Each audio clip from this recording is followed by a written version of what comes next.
Hey y'all, week number 12 of the Pilgrim Family Garden Project. Week number 12 finds us in a time of transition here, where we've torn out a bunch of plants that we started with and replaced them with other ones. You can see here from our sweet potato plants that we've got that we took draws from here and we've moved them over to here.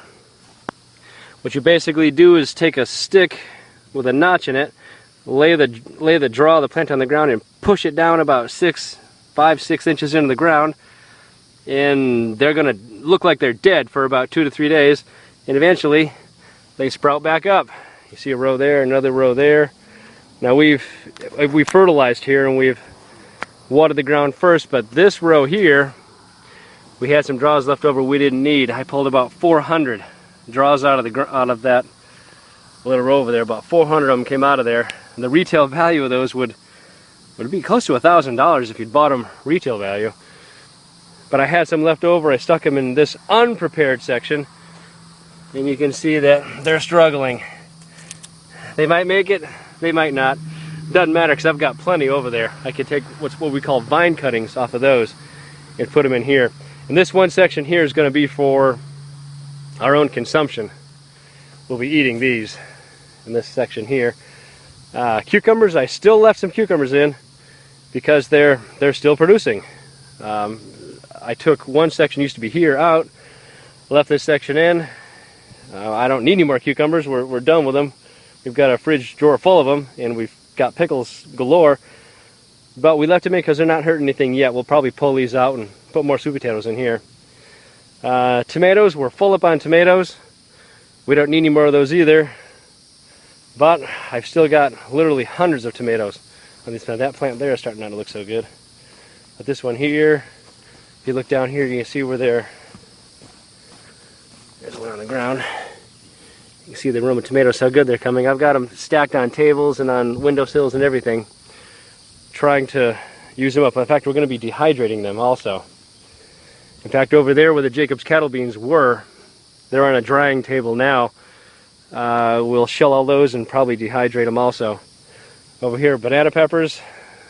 I've got bags and bags of them frozen. We really don't have any more space to store anymore, so I'm going to leave these on here, let them fully mature, see what happens. The same thing with these cayennes here. You see, what we want is we want the cayennes to turn red like they are here. They might, or they may rot. Sometimes that happens. With this high humidity, it's hard to dry a pepper out. They may rot on me, but I'm gonna take a chance. We want red cayennes. You see some here that these are the ones that die off on you. No big deal because there's so many of them. Same thing with jalapenos. I'm gonna let these stay here. We're gonna let them try to turn red. See what happens, because I've got bags and bags of them stored up. Cherry tomatoes. This cherry tomato plant's doing fantastic. We did have a problem with worms, but we had wasps come in, and the wasps naturally took care of the hornworms. It was spectacular. Let me try to show something else here. Here's one on the ground. See that? Blossom end rot. Fire ants too. We had blossom end rot come in and destroy about 40% of these tomatoes were destroyed by blossom end rot. There's a low calcium problem with the soil, and there's just no water. We haven't had any rain. But it doesn't really matter, because when you have hundreds and hundreds of tomatoes, you can afford to lose 100 every now and then. So we basically, 40% is lost, but seeing as we're not commercial with this section, it's just for our own consumption, that's no big deal at all. You see the green beans have been pulled out and canned. Now these sweet potatoes are doing fantastic here. Look at that one there. This ground was a little better prepared for the draws to come into, with more of them there. Now these draws here, these potatoes that come from these will be saved for seed. This is next year's seed. We won't be eating these. We'll be eating those over there on the other side. And we tore out all of the summer squash. I left 2 little plants of summer squash, because we've had enough summer squash.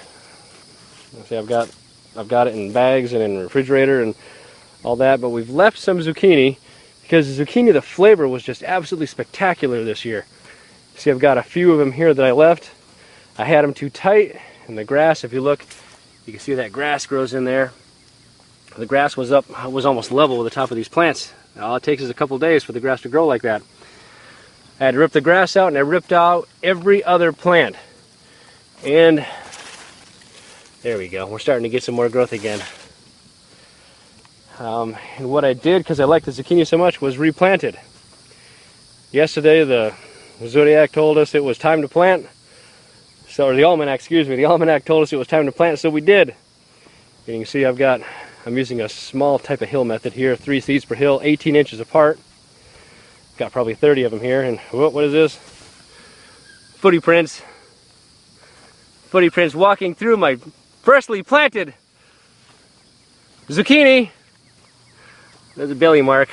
Look at armadillo. See, armadillo crawled under this in the mud last night, and the armadillo dragged his tail through my garden. We'll have to get to him. Now, coming over through here, that there is going to be a butternut squash. There's some there, one there. Here's one that started out early. Look at the size of that thing. I didn't expect we'd do so well with butternut squash, and I didn't expect them to spread out so much. That's why we had to pull a row out of here. There was another row of squash, and we had to just tear it out because the plants are intermingling. I'm trying to pull the vines this way over here, but it's not working out. They'll grow where they want to. You try to redirect them. Get to our cantaloupes. Cantaloupes are doing good. They're a lot bigger than they used to be. Remember earlier on we thought, boy, the cantaloupes will never make it. Well, they're making it all right. And you see the cantaloupes and the butternut squash are kind of getting intermingled here because they just don't have enough space. I've got about 3,000 square feet here. I need about 4,000, so we'll probably expand it next year. Here's one thing I wanted to show you real quick. That is a gourd plant. You can see it's doing sort of okay. It's getting plenty of water, it's getting plenty of sun. But let's take a look at another place where I planted gourds and see the difference.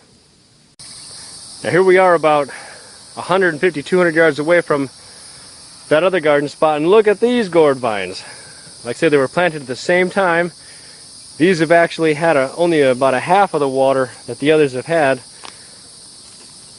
But look at how well these are growing. They stood about 3.5, 4 feet high until they finally fell over, started crawling across the ground. Now what's the difference? There's one that just popped up there. The difference is that there, chicken coop. This used to be a chicken coop, now it's just a brooder. We've got young hens in there brooding.